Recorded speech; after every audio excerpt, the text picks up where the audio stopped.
And in 1995, I was in a psychiatric institution with major anxiety disorder, panic disorder, PTSD, and depression. So welcome to the conference. I'm so happy you're here. And so I don't mean to be flip, I really don't, but it's my story and I'm not ashamed, I'm not embarrassed. It's why I'm here with you today. I am Tammy West, and that is my story. Welcome to Consider Yourself Hugged, a place to find comfort and support as you navigate your mental and emotional well-being. So sit back and relax, unless you're driving, and get ready for this week's hug. Welcome, beautiful, wonderful fellow huggers, to part 3 of Stress Awareness Month. And this week's hug is about women and money. I have to tell you, I just got home last night. If you have not heard me talk about mental health first aid, then please ask me. I need to have a bracelet that says ask me about mental health first aid, but this was one of the bracelets we got. I went to the summit, which is like a conference. It was day long in St. Louis, which I have a thing to add about that in just a minute, but I went for my first mental health first aid summit. I am an instructor. I'm also a mental health first aider. And so this is all about learning to recognize like signs of mental health challenges, substance use challenges in friends, family, colleagues, coworkers, things like that. And then to be able to be a bridge for them to resources. So it's all about not fixing, but bridging, connecting, helping. And the goal is to have 1 in 15 people across the country, maybe, I'm not sure, because it is a global thing, trained in mental health first aid. So it was so wonderful. And just like last time when I started with the story, I do have a point to make about that, but let me just share one more thing. When my two of my boys who are 32 and 35, when I said that I was driving to St. Louis for this conference, they both immediately said, "How do you feel about that?" And I thought that was so nice because I don't know if you remember, but I was carjacked about 2.5 years ago in St. Louis. I was pulled out of my car, assaulted and carjacked.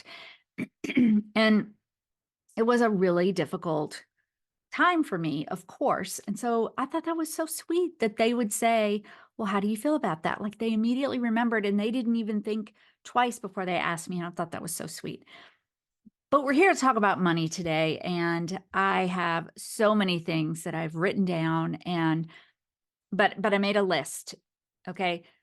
Money was an issue in my decision as to whether or not to go to this summit. So here's my list of things that had to do with money. It was free. Now, it was a part of a bigger, like week-long conference of the National Council for Mental Wellbeing, which is who like puts on, sponsors, who credentials mental health first aid. And that conference was, I don't know, it was very expensive, but it was out of the scope of what I needed to attend. But the day-long summit was free. It was in driving distance to St. Louis. So I was able to, I did have to rent a car, but so that I didn't have to fly. But I did have to pay for rental car and gas. I only paid for one night hotel. They fed us, which was so wonderful. I didn't stay. Okay, so the first session was like at 8, and it was like coffee and networking. And then the last breakout session was at like 2 or 3, but then they had a couple of evening things.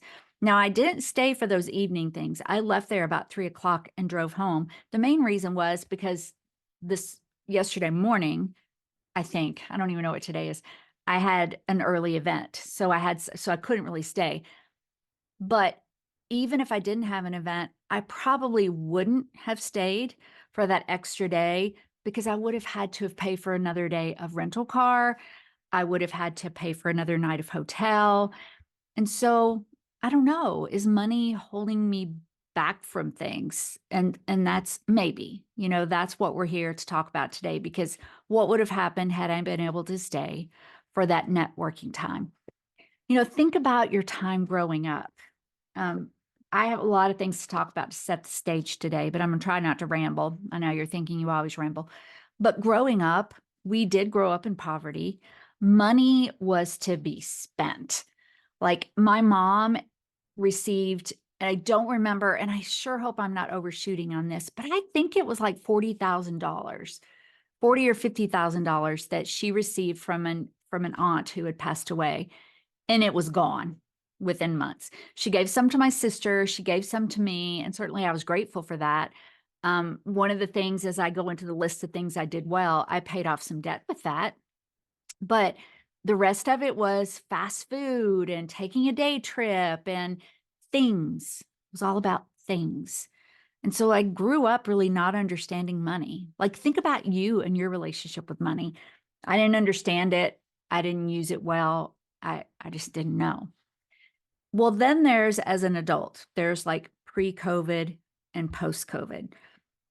Finances changed for me tremendously, which I've talked about a lot after losing all of my speaking business, which has since come back, thank goodness. But there's just been so many changes in the world. So let's revisit. Did I print this out? I think I did not print this out. So I'm just going to read from my screen.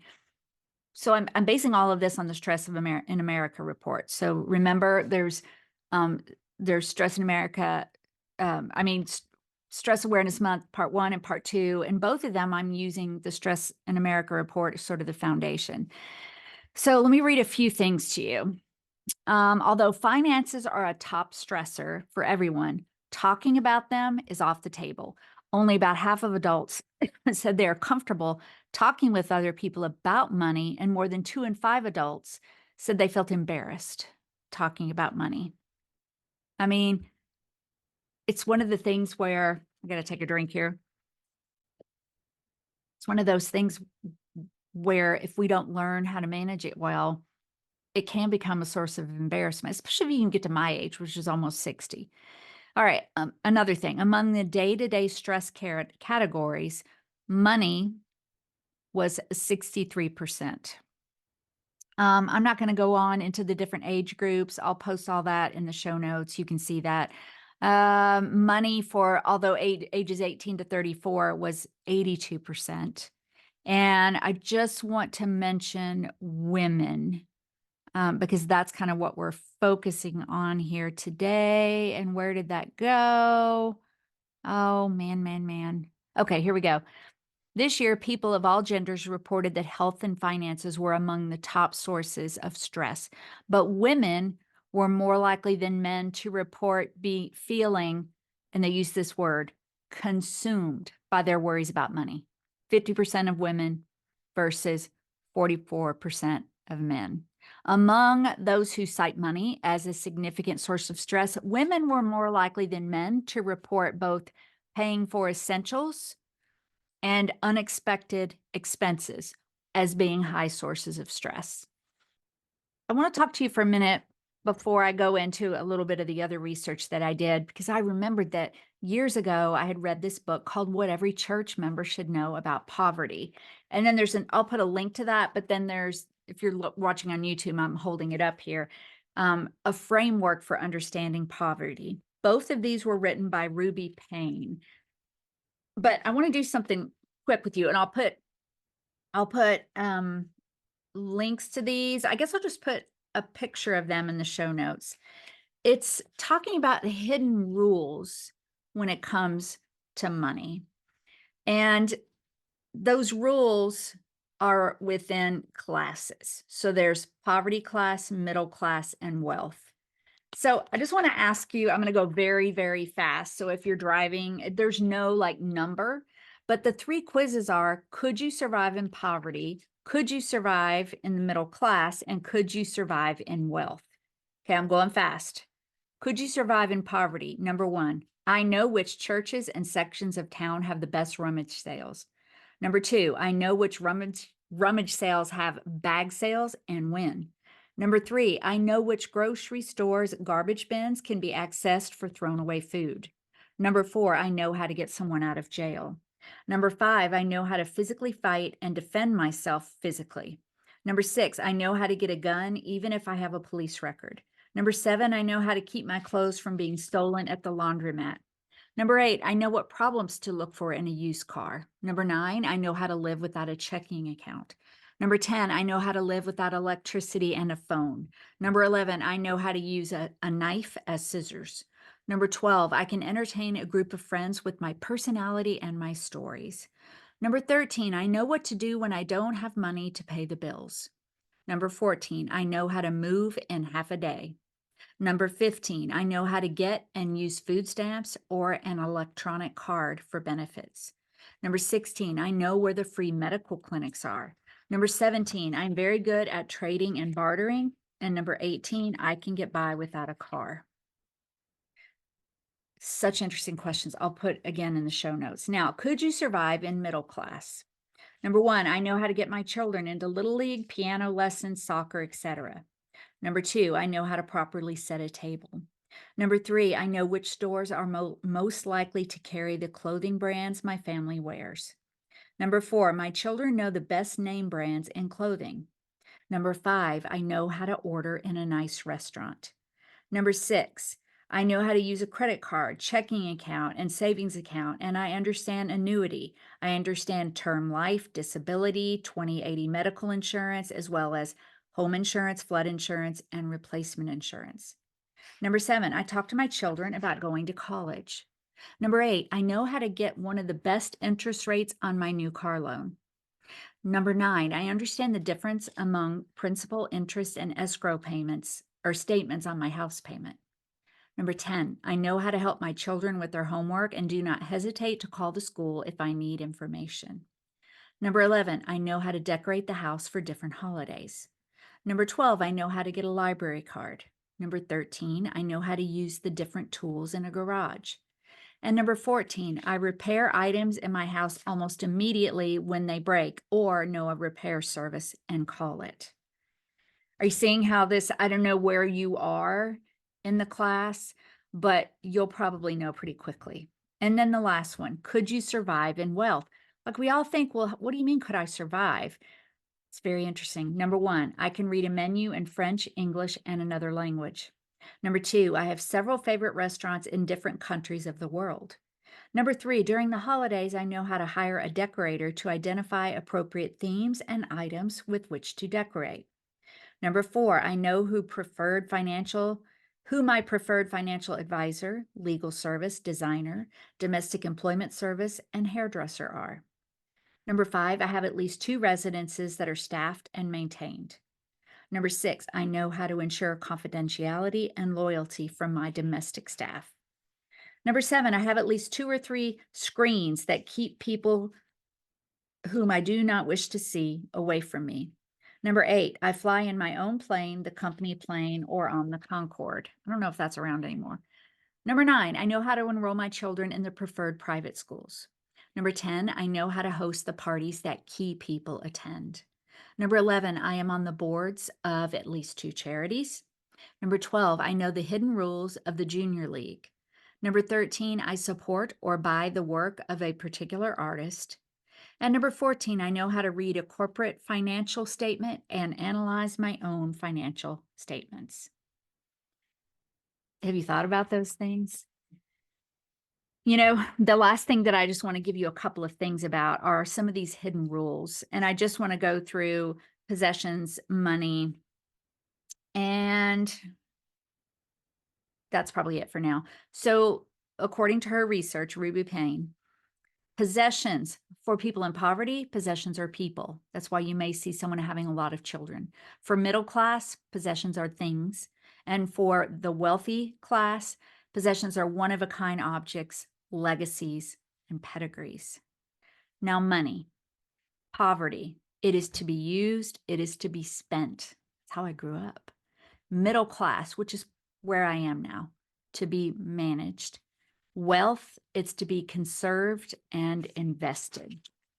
So I go through all of that to say, you know, what are your views on money? How were you raised thinking about money? What does money mean to you? And this, you know, I'm not a financial advisor. I'm not a financial planner. I don't have expertise in money, but I do know that money, according to these surveys, are a huge source of course, air quotes here, stress, especially for women. So I have a few things that I wanted to read to you. And as I told you before, of course, I just did read to you, but just about diving in deeper, right? So we looked at the APA report. We're diving in a little bit deeper. And I'm not going back any further. That book actually is older. But the research, like I want to stay current. So really just two articles that I pulled up, both of them links in the show notes. Women are stressed about money is what this one is called. 93% of women, according to this different report, are stressed about money. And one of the things I talked about that I haven't mentioned, we just talked really about your thoughts. There is a wealth gap between women and men that has been stubbornly hard to shake. So, despite women's increasing level of education and our representation in senior leadership, women are still more likely to take time out of the labor force or reduce the number of hours worked because of caretaking responsibilities. And it's often referred to as the motherhood penalty. Now, I enjoyed the time off that I took. I really did, in my life. But you can see how that sets you back financially. It's just part of the penalty. So, what did I have a list here? I'm sorry, this has been a very busy week for me, so I'm not super organized. So, thank you for showing me some grace. As I did before, I thought, okay, what did I do well? Like, as I just revisit in my mind, times past, and I had 5 things. I got a job when I was 16. I bought a car for cash on my own when I was 17. When I was married to my first husband, we started a money market and an IRA. Fourth, when I was divorced and single, using the envelope method, which is what the financial piece, Dave Ramsey, this was like, late 90s, early 2000. I paid off all my debt, my car, my student loan. The only thing that I had was my home. And then this is an interesting one I'm going to share with you because I'm saying it's what I did well. I made use of government help when my husband at the time got out of the military. We moved home. We had 2 children. We had one on the way. We were rebuilding our lives, and we used food stamps for a time period and WIC, women, infants, and children, to help us to take care of our family. And I feel like that's what I did well. So you may think that's weird to put that in there, but we needed it, and that's what it was there for. What I did poorly. In that first marriage, we financed a lot of stuff. Because I never saved money. I didn't know what that meant. So we financed our furniture and just all kinds of different things. And then there wind up being some financial crashes during that marriage. I stopped contributing to that money market IRA at some point. I don't remember when, but after my divorce. I didn't plan for my children's college education. And the last one, again, an interesting one. I worried, but I didn't take action. So just like we did before, think about the things that you did well. Think about the things that you didn't do well. And again, I'm not here to give you financial advice because that is not my thing. But I do have this article called 3 Money Moves to Help Women Minimize Financial Stress. Here I am almost 60, and because of the things that have happened in my husband and I have been married almost 21 years in our second marriage. We've lost things due to we got sucked into a Ponzi scheme years ago, and we lost a lot of our income. We had a few rental houses. It was a really tough time. I'm going to say that's through no fault of our own because there was extreme trust in that person that we got involved with. We've also made some bad choices, and then COVID was out of our control. And so I feel like we're recovering yet again. But remember when I said earlier that I just worried and didn't take action? I'm trying to do so much better now in this rebuilding. Let's look at, I think this is the best financial advice. And I'm going to post a link to this article. And it has so much more than what I'm going to talk to you about today. Today, we're going to be kind of short together because this is not my area of expertise.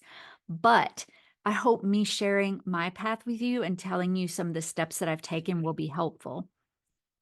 This shouldn't be news to you, but this is the path I'm trying to take right now. 3 steps that can yield big results.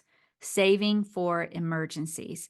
So having that 3 months worth of expenses in a fund that you can rely on if something happens. I have done that. And actually I've had to rebuild it several times, but I feel, many women will feel so much more peaceful if we know our finances are in order. But we got to take steps to do that. And so having that emergency fund, when I know that's there, I have so much more peace. Second, saving for retirement. This is where, gosh, we just didn't do well. But what we're doing now is catching up. So I had some money left in that Roth IRA that I talked to you about. I met with my husband and I did. We met with a financial advisor a while back, and we're getting all of this transferred over to this new financial advisor. And then we're going to make a plan for having that emergency fund be in a savings account that actually gains interest. And then we're going to have the IRA that we will begin contributing to as much as we possibly can to catch up. So I'm 59, he's 62. It's like, woo, I cannot believe that we are almost at that point. And it gives you some more information in there. And then the last one is thinking ahead. And this is where meeting with a financial advisor helped me so much. It feels embarrassing. You don't want to be, at least I didn't want to be honest, that here I am 59 and I don't feel like we are prepared for the future. But it was really helpful to go through, well, what are your goals? What are the things that you want to accomplish? How much money do you want to have when you retire? Travel is probably not going to be as important to my husband and me because we've traveled all of our lives practically. And so when we get to that point where we're not working anymore, we might just want to chill. We might just want to be home. And so we're not super worried that we need to be someone that's going out and cruising every week, although it would be nice to have that option. So just looking at your goals. I hope that has been helpful to you. I do feel more peaceful, and also you probably know that I am guided biblically and spiritually. I'm a Jesus following woman. So I do put a lot of trust and faith in that. Trying not to push and worry, but just to take steps and plan and put the worry behind. And that's what I'm encouraging you to do. So there we are. Week 1, I think we talked about, what did we talk about? Week 1, we just did maybe the overall report. And then the second week of Mental Health Awareness Month, we did family responsibility. This week, we are doing finances. And next week, we're going to end Stress Awareness Month with relationships. So thank you for joining, for downloading, for inviting people. Please follow me on my professional Facebook page and join my private women's page. All of the links will be in the show notes. So get out there, plan, and until we're together again, consider yourself hugged.